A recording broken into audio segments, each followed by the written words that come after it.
Welcome to The Right Stuff from Goldspot Pens, a podcast that guides you from pen noob to aficionado in less than 20 minutes. I'm your host, Tomato. In this episode, I share my favorite part about last weekend's DC Pen Show and talk about new shiny pens from Pelikan, Nahvalur, and Esterbrook. Last, I'll give away something on my desk.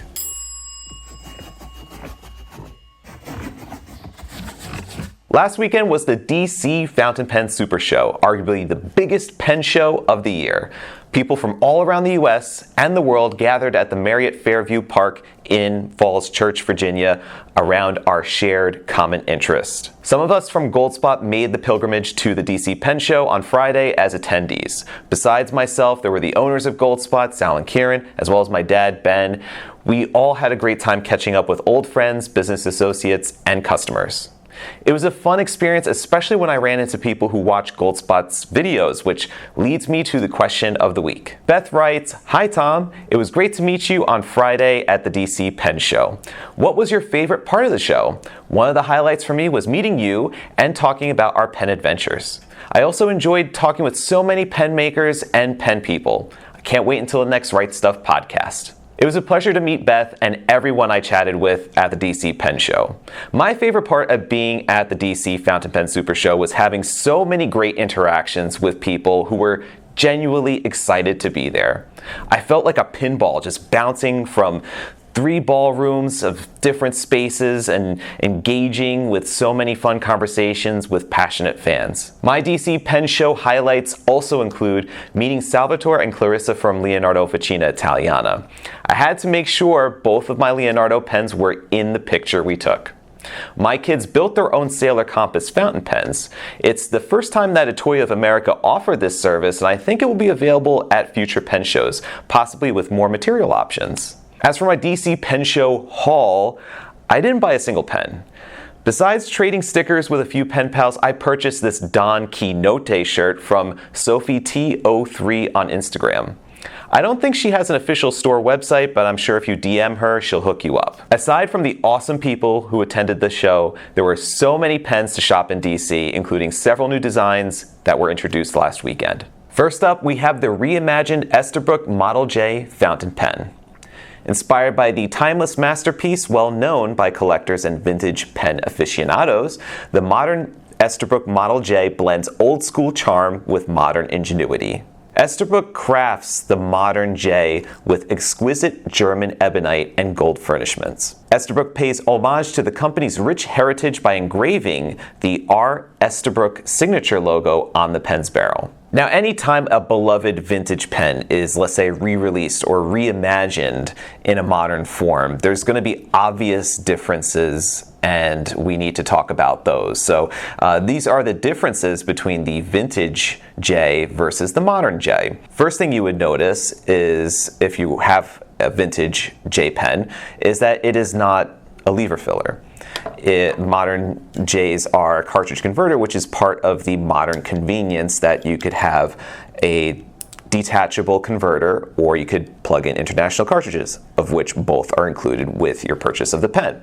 It is a standard international cartridge converter, which makes it that much more compatible, so you could fit the converter with any other model converter that fits a standard Schmidt K5 type international converter. And one of the aspects that people really like about Esterbrook pens, whether it be the SD or the J, is that it has a cushion cap closure that you can see as I'm trying to put the cap on the barrel.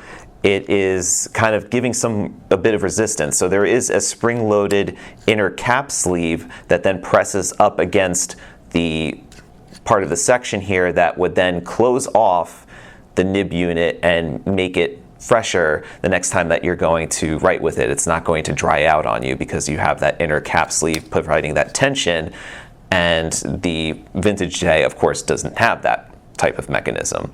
The vintage J is also, being that it's a vintage pen, vintage pens tend to be a little bit smaller in size and modern pens tend to be a little bit larger. So the modern Model J is approximately about 8% larger than the traditional Esterbrook J, but still it's not an oversized pen. It has an ample length and size to it that I would say is in the moderate range for today's type of pen. It's definitely not an oversized pen. It's not your oversized Esty, but it is a fairly good sized pen that has ample girth and a decent amount of weight in hand at 0.8 ounces. And one of the key differences with the Modern J is under the hood with the nib.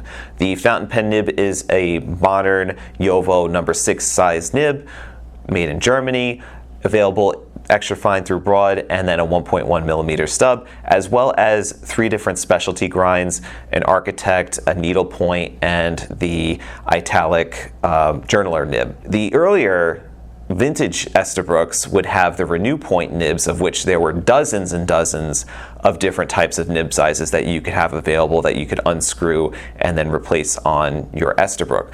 So there is definitely a lack of that variety here, but in terms of what modern writers are looking for, Esterbrook does provide a good selection of nibs. And then the original was made in USA, of course, although it does say our Esterbrook, and I think it has America on here. These pens are not, it does say USA on the barrel here, as it did with the original, but these pens are not made in the United States. These are made overseas. The company itself is stationed in the United States and is based in the United States, but the pens are manufactured elsewhere. Of course, though, with German ebonite. Now let's look at the elements that Esterbrook carried forward from the vintage and applied to the modern design. You have the single jewel on the cap finial. It's not going to be the same, of course, but they decided to embellish that cap finial with a jewel, which this is the Esterbrook, they call it the Infinity logo.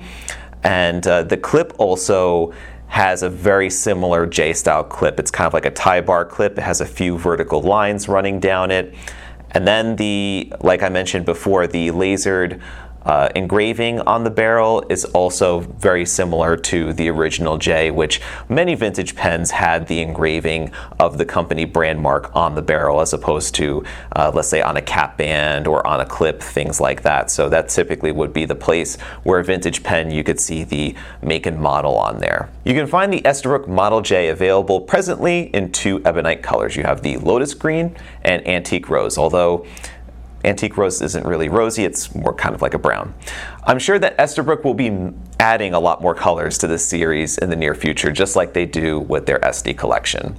The Model J starts at $295 retail for the standard nib size, and then $355 for the specialty nib options. For a pen that packs plenty of value and ink volume, take a look at the new Narwhal Original Plus in Garibaldi Orange and Lavender Tetra. With all the new Narwhal pens dropping recently in the last few months, Narwhal should have a pen subscription service.